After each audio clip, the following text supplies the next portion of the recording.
Welcome to part 4 of my Fusion Fall Retrobution playthrough. This episode's going to be a bit different because basically a grave mistake I had made has made it so that none of the microphone recording for this episode had gotten saved. So this is going to be a Bozo dubbed over type thing. Have you guys ever seen Bozo dubbed over? No, let's watch it. Is this it? Yes.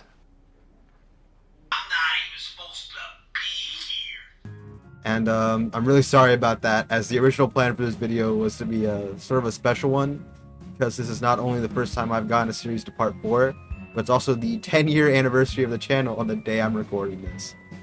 To basically summarize what my goals were in this episode from the previous intro I had recorded, I'm looking to get all the exclusive ultra rare items from regular mobs, at least some of the revamped world boss drops, and complete some more future missions to show them off, and so we can start off in the past ahead of the curve, fusion matter wise. But yeah, this episode was really fun to record. I hope you guys enjoy it. Let me know if you actually like this new format that I've been sort of forced to do, more or less. I really want to make something that is the most enjoyable it can be. So thank you, and let's see what I actually got done. So as you may remember, last episode we got Eduardo Nano! Hola! Woo! Definitely one of my favorite characters and nanos of all time. Es muy fun! But the fun doesn't stop there, because we also redeemed 3 different codes to get some nice free items. This includes the Beamore code for the Beamo backpack from Fusion Fall Retro, this long code for the Number 5 hat, also from Fusion Fall Retro,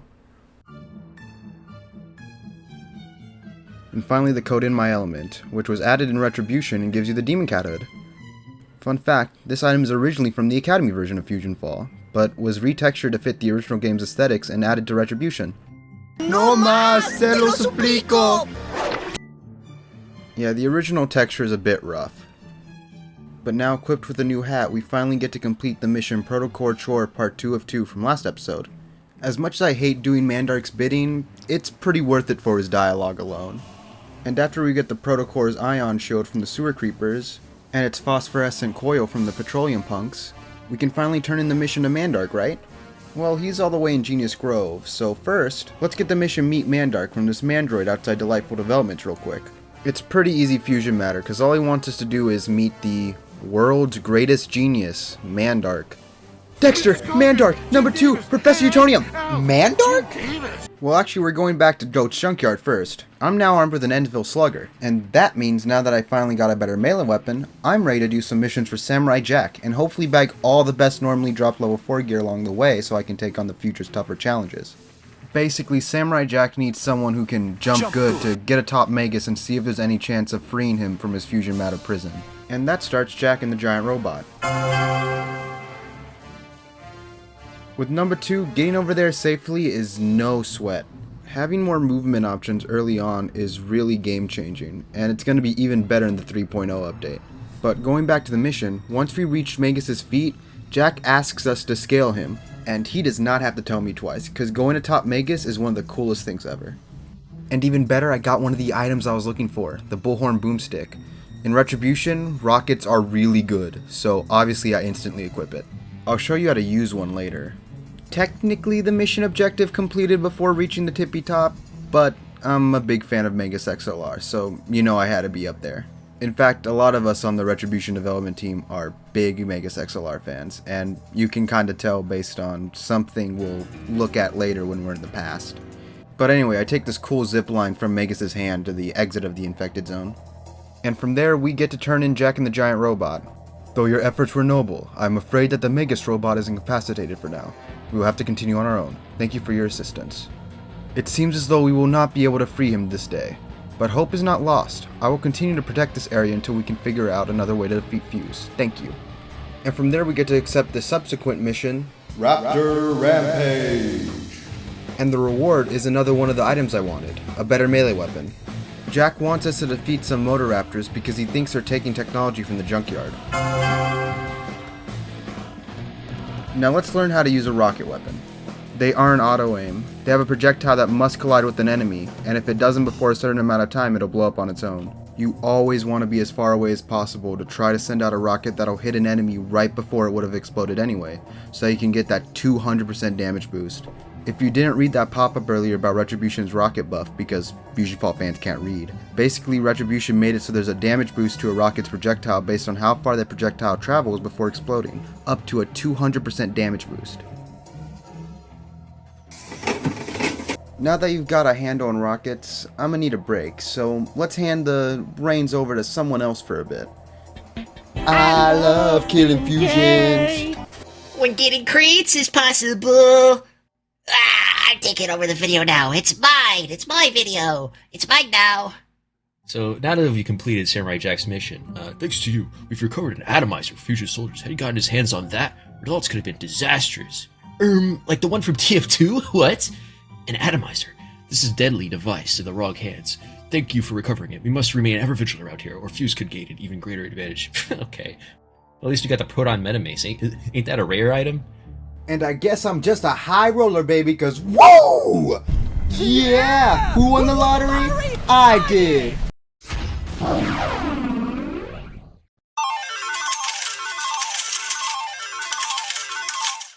Now that we got done with that, it's time for us to go back to Mandark. It's travel time. Ho ho!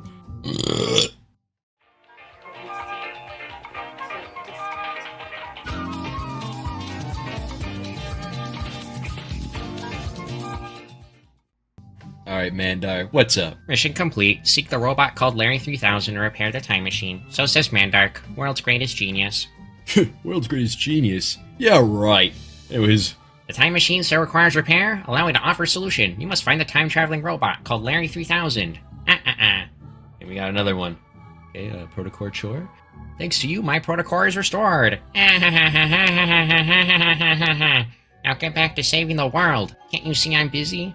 Yeah, so busy you keep giving me all your freaking chores. You never seen a protocore unless you've seen a Mandark Industries protocore. I'll send this over to the time lab right away. And then we got another one. Messages across time. My synchronization engine cannot transport matter across the space-time continuum, but it can transport a message. I want you to send some for me.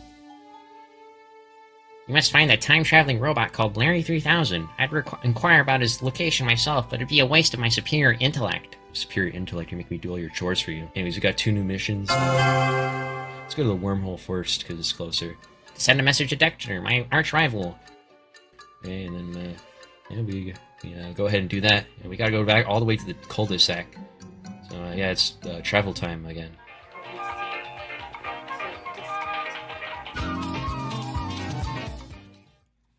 Alright.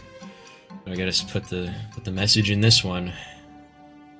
Yeah, I don't really want to listen to this. Anyways, I'm gonna crockpot this shirt because I prefer the two-tone. But look, it's very good because it's low stats for low stats, and now I look awesomer, don't I? All right, that's why you crockpot. Anyways, let's change our tasks since we're closer to Pokeox North. Anyways, travel time again.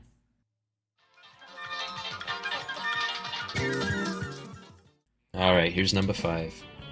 Yeah, number 5 remembers that crazy robot. He got all blowed up in the town of Tech Square.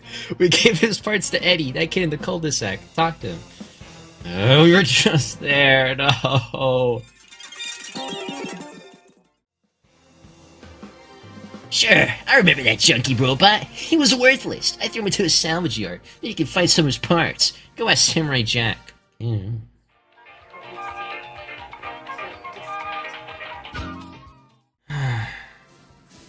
I do recall seeing the head of a strange robot in the junkyard, but the area is extremely dangerous now.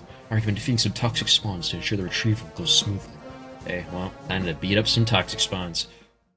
Yeah! Take this! And that! And get blown up to blown itty bitty pieces! Yeah! Die! Die! Die! Just like the Omega Flower fight. Now we can safely retrieve that head, and we can give it back to Mandark. Hey, give me back the freaking video. I don't want to do it no more. I'm ready to rave. So now we're back at Mandark. You found the head of Larry 3000. Now you can repair the time machine, return to the past and save the world. Remember, you could not have done it without me. I mean, I guess. Using my genius, I will explain to number 2 how we can use Larry 3000's head to fix the time machine. You should go to his time lab now. Yeah, we're not doing that. We still have a lot of missions to complete and a lot of items to get, and we're just not ready to leave the future, pretty much. So instead, let's look for one of those challenges I was alluding to earlier. Find a world boss and get some cool items. Hey, wait a minute. I think I know that guy. This is drop rate. He will collect all the ultra rare items that we get. I wonder where. Well, time to find Dondoom.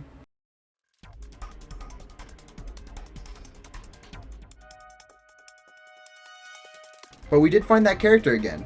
And if you didn't know, that's actually the newest character of a fellow content creator, PajamaHero. He just started making a bunch of content about Fusion Fall on his YouTube channel and streams the game on his Twitch channel, so I highly recommend checking him out. Hey Pajama! Yo, Radio, Noonja, what's up, brothers? Nothing much, but Noonja's actually on his lunch break. After talking for a bit, Pajama and I decided to go hunt for Dondoom together.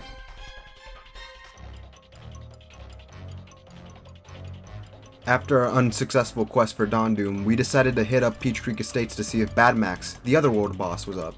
Turns out this guy named Paul Walker was already here waiting for Bad Max, so we decided to group up. Turns out having a 3-person group for Bad Max makes him pretty easy.